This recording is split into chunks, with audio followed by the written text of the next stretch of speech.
आज 2 दिन धरिकी गुजरात अहमदाबाद रे साबरमती आश्रम रे आमर एआईसीसी अधिवेशन है। गतकाली सीडब्ल्यूसी मीटिंग थला। सीडब्ल्यूसी मीटिंग रे विभिन्न प्रस्ताव गुड़ाक आगत करा जायथला।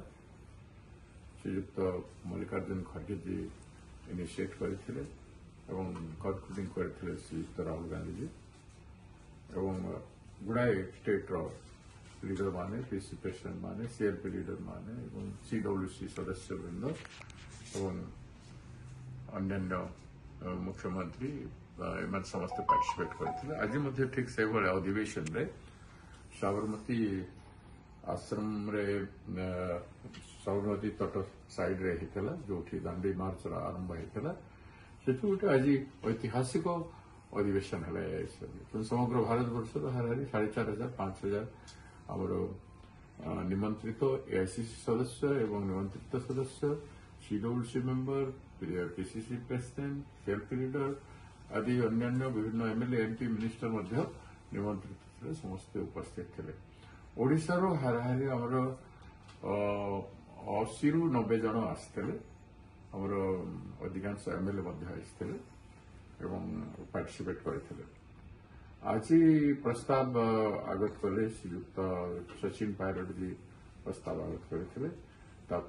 गोटे पर गोटे वक्ता से प्रस्ताव उपर आलोचना करते।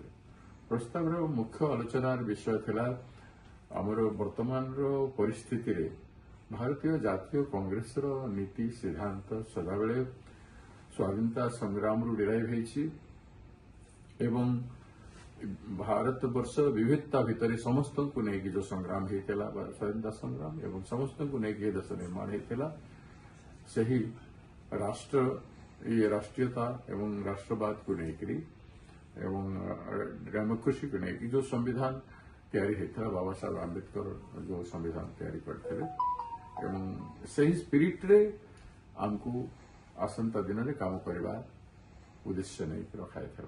आमर आलोचना है से भितर डेमोक्रेसी को बचाइबा इलेक्शन कमिशन उपरे मध्य आलोचना होईची एवं आमर इंस्टीट्यूशन गुड़ाकर स्वतंत्रता उपरे मध्य आलोचना होईची।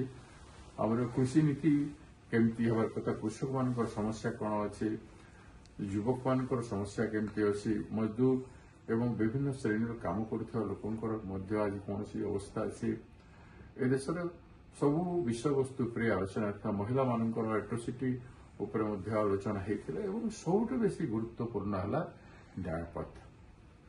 न्यायपथे संकल्प, समर्पण एवं संघर्ष ए तीनटा उपरे बहुत आलोकपात होता। विशेषकर मुख्य वक्ता माने तारी उपरे आलोचना करते एवं तारी उपरे श्रीयुक्त राहुल गांधी जी आमर पूर्वतन सभापति एवं आमर वरिष्ठ नेता बहुत गुरुत्व देके आलोचना करते। से भोटिंग सर्वसम्मति क्रम पास था।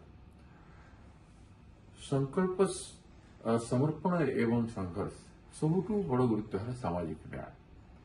न्याय पथरे देशर समस्त विषय वस्तु उपरे देशवासी को न्याय देवाई, प्रत्येक क्षेत्र में न्याय देवाई आज बीजेपी शासन काल रे सबु क्षेत्र जो अन्याय है तेणु से सबु क्षेत्र में न्याय देवाई आमर संकल्प है।